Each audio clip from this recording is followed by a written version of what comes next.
to jest po prostu Rosalia. Czarna pani. No, Rosalia ma całą szafę, ma tylko czarne ubrania, kiedyś miała czarne włosy. I właśnie tą czarną panią jest Rosalia, która komponowała piosenki od dziecka. Ja zawsze chciałam to robić, od dzieciństwa. Układam pieśni.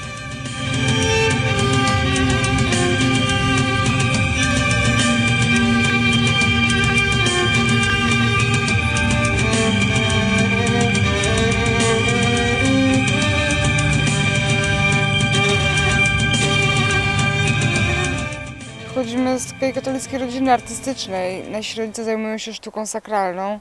Wszędzie w domu wiszą święte rzeźby, anioły, postaci Chrystusa. Także siłą rzeczy to wpływało na nas, kształtowało nas jakoś.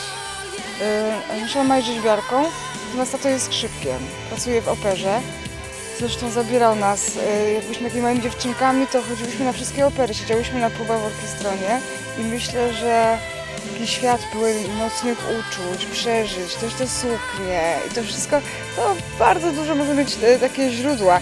My właśnie jak małe dziewczynki całe arie śpiewałyśmy. Zaria śpiewała arię z Carmen, kochałyśmy Toskę, chodziliśmy w koło Macieju na te same. No więc to raz. Drugie, to miał bardzo dużo w domu muzyki. W naszym domu nie było muzyki rozrywkowej. Tata miał wielką kolekcję symfonii i my chcąc potańczyć sobie, albo zrobić urodziny po prostu w wieku 6 albo 8 lat, wyciągałyśmy Święto Wiosny Igora Strawińskiego albo inne symfonie Mahlera. Wyciągałyśmy suknię mamy z szafy i po prostu tańczyłyśmy do tych symfonii. I musiałyśmy się słuchać bardzo, odnaleźć gdzieś ten rytm, żeby go zrozumieć.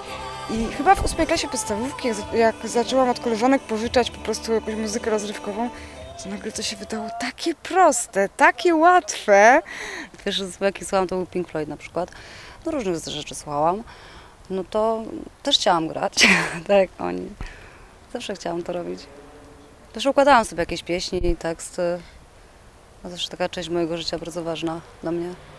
Także myślę, że nasza muzyka na pewno ma takie właśnie, ma trochę korzeni takich chrześcijańskich. Z drugiej strony klasyczna muzyka, której też się uczyłyśmy, bo chodziłyśmy do szkół muzycznych. Po czym Rosalia bardzo dużo słuchała black metalu, ambientu, takiej ciężkiej, mrocznej muzyki i to razem po prostu w połączeniu myślę, że dało taką inspirację.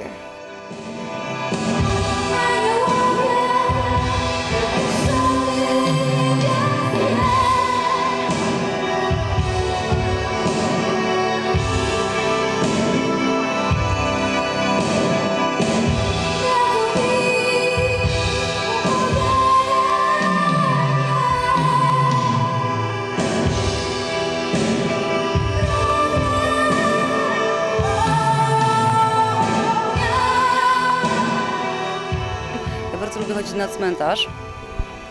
Po prostu spotykam się tam z moimi przyjaciółmi. My sobie siedzimy, po prostu nic złego nie robimy, sobie rozmawiamy na różne fajne tematy, pijemy sobie piwko, chodzimy. W ogóle bardzo lubię cmentarze. I tam na cmentarzu rakowickim, który jest w Krakowie, są przepiękne rzeźby aniołów.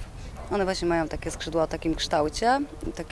Jest kilka takich aniołów i mają właśnie długie suknie. I pomyślałam sobie, że super byłoby wyglądać właśnie tak jak one. Skrzydła mamy od roku. Miałyśmy pojechać na Media Wave Festival do Sanoka, gdzie zresztą znamy tam dość dużą grupę ludzi, mamy taką zaprzyjaźnioną publiczność i chciałyśmy zrobić dla nich coś wyjątkowego. Już wcześniej zaczęłyśmy tak ubogacać nasze koncerty wizualizacjami, wyświetlaniem slajdów i zobaczyłyśmy, że się to świetnie sprawdza. Z powodu, że nasza muzyka jest ciężka, ale dość spokojna, dobrze jest zaabsorbować widzów jeszcze tak wizualnie. Więc najpierw pojawiły się slajdy i na ten scenach właśnie sobie pomyślałyśmy, że to pięknie by było, gdyby były skrzydła, tym bardziej, że no, w muzyce jest dużo o jakichś takich przestrzeniach duchowych, metafizycznych, które te skrzydła mogą symbolizować. Zresztą one są też takie niejednoznaczne, bo z jednej strony są wielkie anielskie, ale z drugiej strony są czarne, są też takie troszkę posępne. Rosalia specjalnie chodziła przez jakiś tydzień, przez dłuższy czas chodziła po plantach i jak taka czarownica, jak wiedźma, zbierała wronie pióra do jakichś siatek i z taką całą górą wronich piór. Potem siedziałyśmy w domu razem z Tereską, tak w 3 siostry, Tereska, ja i Rosalia. Właśnie po tym festiwalem kleiłyśmy pióra do tekturowych wielkich skrzydeł.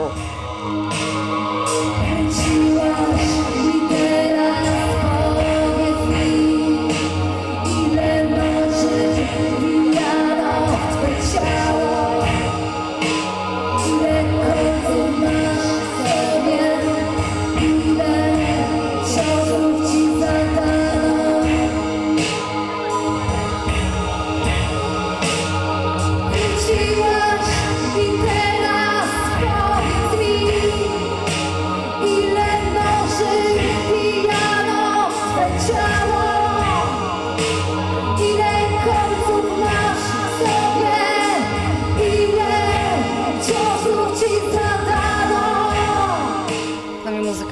rzeczą w życiu niezmiernie ważną. A jeśli to jest moja muzyka i mój przekaz, w którym się zawiera też moja filozofia życiowa, to co chcę nie tylko przekazać nawet, bo to nawet nie chodzi o przekazywanie innym, tylko to jest tak, przynajmniej dla mnie, to robię w dużym stopniu dla siebie samej. Taka prawda jest. W mojej muzyce jest bardzo dużo cierpienia. Zwłaszcza w tekstach bardzo dużo śpiewam po prostu o cierpieniu. W zasadzie też go unikam, tak jak każdy. Ale uważam, że ono jest bardzo twórcze.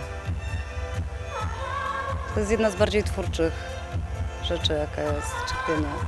W momencie cierpienia największego powstają najpiękniejsze rzeczy. To jest bardzo dobre i bardzo zdrowe, że unikamy cierpienia za wszelką cenę i po prostu kultura na tym polega, że chcemy właśnie zniwelować cierpienie z naszego życia.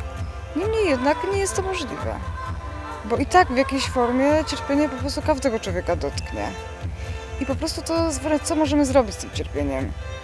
Bo możemy po prostu potwornie się buntować, możemy go tak maksymalnie usiłować znieczulić i zbanalizować, ale możemy go też tak przekuć bardzo twórczo. I to jest maksyma mojego taty i osobiście jest mi bardzo bliska, że sztuka to jest przemienianie cierpienia w piękno.